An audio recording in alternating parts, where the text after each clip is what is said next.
ጸሎታ ወበረከታ ያሃሎ ምስለ ኩልነ ሕዝበ ክርስቲያን ለዓለመ ዓለም።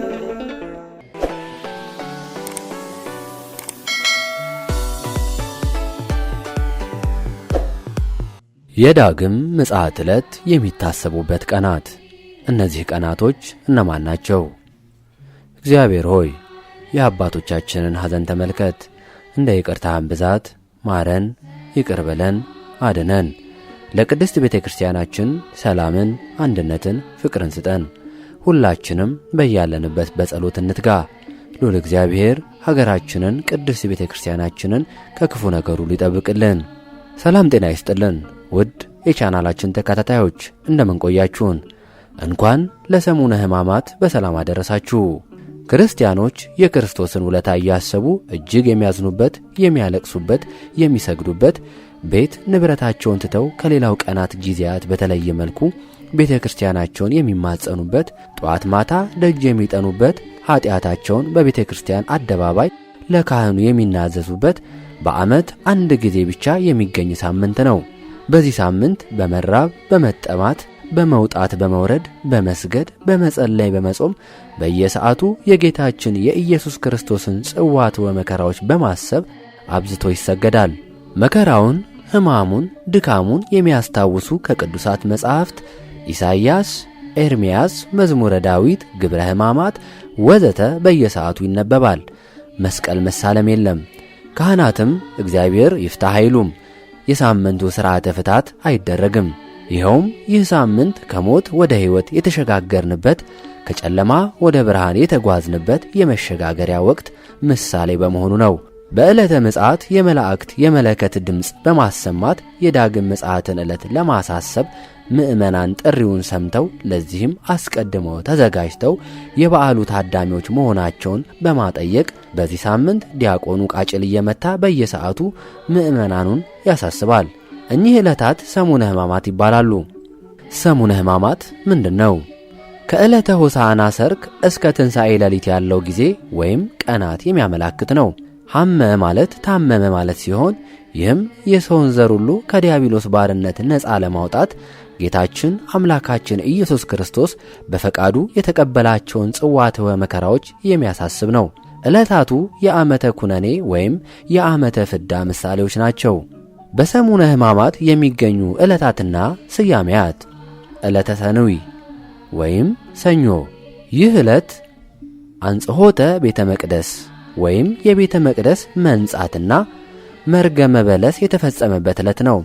ማርቆስ ምዕራፍ 11 ከቁጥር 11፣ የማቴዎስ ወንጌል ምዕራፍ 21 ከቁጥር 18 እስከ 22 እንዲሁም የሉቃስ ወንጌል ምዕራፍ 13 ከቁጥር 6 እስከ 9 ድረስ ያገኙታል።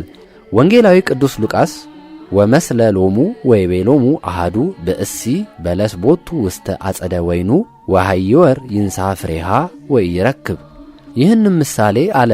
ለአንድ ሰው በወይኑ አትክልት የተተከለች በለስ ነበረችው፣ ፍሬም ሊፈልግባት ወጥቶ ምንም አላገኘም በማለት በበለስ ስለተመሰለ የሰው ልጅ ሕይወት በማሰብ እንዲመለስ ንስሐ እንዲገባ በሕይወትም እንዲኖር እግዚአብሔር ኢየሱስ ክርስቶስ ማሳሰቡን ያጠይቃል። ንስሐ አልገባም አልመለስም ያለም በለሷ እንደ ጠወለገችና እንደ ተቆረጠች ሁሉ ፍሬ ባለማፍራታቸው እንደሚቆረጡ እንዲሁም ወደ እሳት እንደሚጣሉ መጽሐፍ ቅዱስ በግልጽ ያስረዳል። በለስ የተባለች ቤተ እስራኤል፣ ፍሬ የተባለ ደግሞ ሃይማኖትና ምግባር ነው። ሁላችን ቤተ እስራኤላውያን ፍሬ ሃይማኖት ወምግባር አስተባብረን ይዘን መገኘት ይገባናል። ፍሬ አልባ እንዳንሆን ጌታ ሲመጣም እንዳናፍር የመጽሐፉን ቃል ልንጠብቅና ልንፈጽም ይገባናል። በዚህ የሕማማት የመጀመሪያ ቀን ዕለተ ሰኑይ የምናስበው የምንዘክረው የሰው ልጅ ሕይወት በከንቱ በቸልተኝነት እንዳይደክም፣ እንዳይጠወልግ፣ እንዳይደርቅ፣ ወደ እሳትም እንዳይጣል ማድረግ ይገባናል። ዕለተ ሰሉስ ወይም ማክሰኞ። ይህች ቀን ጌታችን ሰኞ በተናገረውና ባደረገው ላይ አይሁድ ጥያቄ ያቀረቡበት እርሱም መልስ በመስጠት ያስተማረበት ዕለት ነው። በዚህም ምክንያት የጥያቄና የትምህርት ቀን በመባል ይታወቃል። ጥያቄውም ጌታ ባደረገው አንጽሖተ ቤተ መቅደስ ምክንያት ለጸሐፍትና ፈሪሳውያን ይኸውም ትምህርት ማስተማር፣ ተአምራት ማድረግ፣ ገበያ መፍታትን በማን ሥልጣን ታደርጋለህ? ይህን ሥልጣን ማን ሰጠህ? የሚል ነበር። የማቴዎስ ወንጌል ምዕራፍ 21 ከቁጥር 23 እስከ 27። ኢየሱስ እንዲህ አላቸው፣ እውነት እውነት እላችኋለሁ ቀራጮችና ጋለሞቶች ወደ እግዚአብሔር መንግሥት በመግባት ይቀድሟችኋል ሲል በማቴዎስ ወንጌል ላይ አስተምሯቸዋል። ዕለተ ረቡዕ። ይህ ዕለት ደግሞ የአይሁድ ሊቃነ ካህናትና ጸሐፍት ጌታን እንዴት መያዝ እንደሚችሉ ምክር የጀመሩበት ቀን ነው። በዚህም ምክንያት ዕለቱ የምክር ቀን በመባል ይጠራል። ዕለተ ሐሙስ። ጌታችን ኢየሱስ ክርስቶስ በዚህ ዕለት ፍጹም ሰው ፍጹም አምላክ መሆኑን ለመግለጥና ለአርአያነት ጸሐፍት ፈሪሳውያን፣ የአይሁድ ካህናት መጥተው እስኪይዙት ድረስ ሲጸልይ በማደሩ ምክንያት ጸሎተ ሐሙስ በመባል ይታወቃል። ትሕትና፣ ፍቅር፣ መታዘዝ እንዲሁም የአገልግሎትን ትርጉም ለማስረዳትና ለማስገንዘብ የደቀ መዛሙርቱን እግር በማጠቡ ሕጽበተ ሐሙስ በመባልም እንደሚጠራ ሊቃውንተ ቤተ ክርስቲያን ይናገራሉ። ሐዋርያው ቅዱስ ዮሐንስም እግራቸውንም አጥቦ ልብሱንም አንስቶ ዳግመኛም ተቀመጠ፣ እንዲህም አላቸው፣ ያደረግሁላችሁን ታስተውላላችሁን? እንግዲህ እኔ ጌታና መምህር ስሆን እግራችሁን ካጠቡ እናንተ ደግሞ እርስ በርሳችሁ ትተጣጠቡ ዘንድ ይገባችኋል ሲል ተናግሯል። ይህ ስለ እናንተ በመስቀል ላይ የሚቆረሰው ሥጋዬ ነው፣ እንካችሁ ብሉ።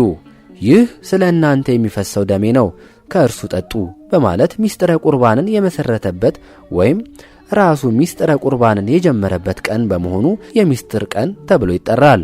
ይኸውም የሰው ልጆች ሥጋውንና ደሙን ተቀብለን ከእርሱ ጋር አንድነትና ኅብረት እንዲኖረን ጥንተ ጠላት ዲያብሎስንም ፍጹም ድል ነስተን ሰማያዊት ርስተ መንግሥተ ሰማያትን እንድንወርስ ለማስቻል ነው።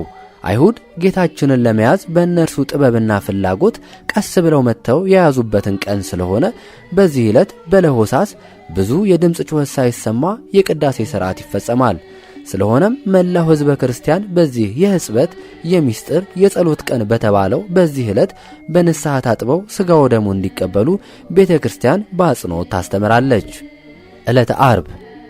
ሐዋርያው ቅዱስ ጳውሎስ አውቀውስ ቢሆን የክብርን ጌታን ባልሰቀሉት እንዳለ ይህ ዕለት የአይሁድ ካህናት ያለ በደል ያለ ጥፋት ንጽሕና ጻድቅ የሆነውን ጌታ የሰቀሉበት ዕለት ነው።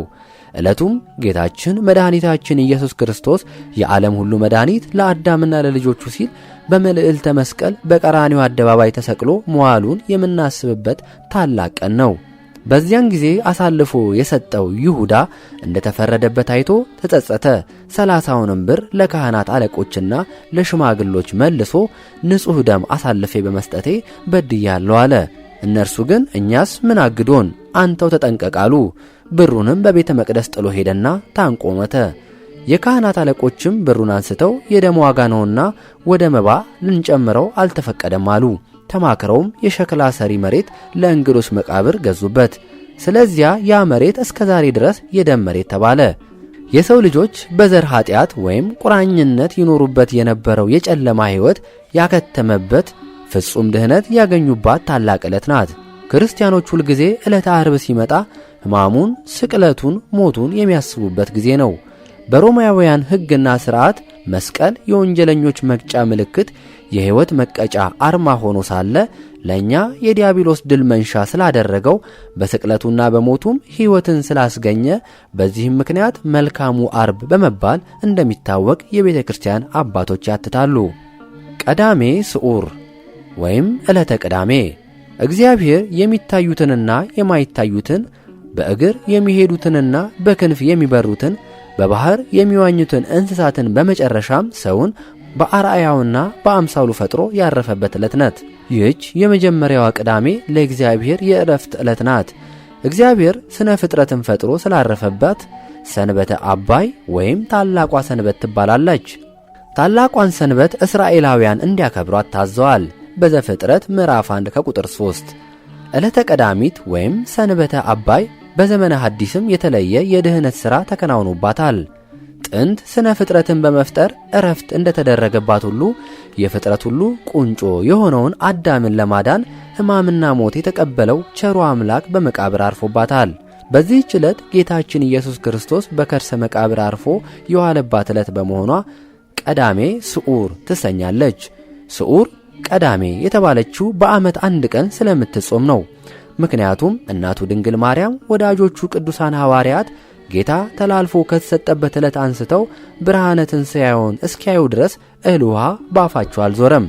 ይመኩበትና ተስፋ ያደርጉበት የነበረ አምላካቸው በመቃብር ስላረፈ ዕለቷን ሞቱን በማሰብ ትንሣኤውን በመናፈቅ በጾም አክብረዋታል።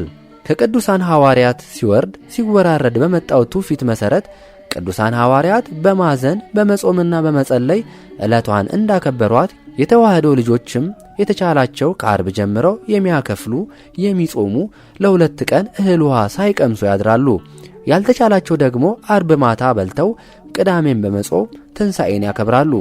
በዚህ ዕለት ከሰኞ ከሆሳዕና ማግስት ጀምረው እስከ ስቅለት አርብ ድረስ በስግደትና በጾም ያሳለፉ ምእመናን በዕለተ ቅዳሜ በቅጽረ ቤተ ክርስቲያን ይሰበሰባሉ። የጠዋቱ ጸሎት ሲፈጸም ካህናቱ ገብረ ሰላም በመስቀሉ ሰላምን መሰረተ የምስራች እያሉ በቤተ ክርስቲያን ለተሰበሰቡ ምእመናን ቄጠማ ይታደላል። ቄጠማው የምስራች ምልክት ነው። ቄጠማው የምስራች ምልክት ተደርጎ የተወሰደው በኖህ ዘመን ከተፈጸመው ታሪክ ጋር በማቆራኘት ነው። ቅዱስ መጽሐፍ እንደሚነግረን በጻድቁ ኖህ ዘመን የነበሩ ሕዝቦች ከሕገ እግዚአብሔር ውጪ ሆነው እጅግ የሚያሳዝን ኃጢአት በሰሩ ጊዜ በንፍር ውሃ ተጠለቅልቀዋል። በወቅቱ ጻድቁ ኖህ ወደ መርከብ ይዟቸው ከገባው እንስሳት መካከል የውሃውን መጉደል ለመረዳት እርግብን በመርከብ መስኮት አሾልኮ ይልካታል። እርሷም ቄጠማ በአፏ ይዛ ትመለሳለች። ኖህም በዚህ ቄጠማ የውሃውን መድረቅ ተረድቶ ተደስቷል። ቄጤማ ለጥፋት ውሃ መድረቅ የምስራች መንገሪያ እንደሆነ አሁንም በክርስቶስ ሞተ ነፍስ ከሰው ልጆች ተወገደ ስትል ቤተ ክርስቲያን ለልጆቿ ቄጠማ ታድላለች። ምእመናንም የምስራች ተምሳሌት የሆነውን ቄጠማ በግንባራቸው ያስሩታል። የክርስቶስ ተከታዮች ሁሉ ከጨለማ ወደ ብርሃን ከሚያቃጥለው ዋዕይ ሲኦል የሲኦል ቃጠሎ ወደ ልምላሜ ገነት ጥንት ማህደራቸው መመለሳቸውን በዚያ አኳኋን እየገለጡ በዓለ ትንሣኤን በቅድስት ቤተ ክርስቲያን ያከብራሉ። ለዛሬው የነበረን መርሃ ግብራችን በዚሁ አበቃን። ቸር ቆዩን። መልካም ትንሣኤ በዓል ይሁንላችሁ።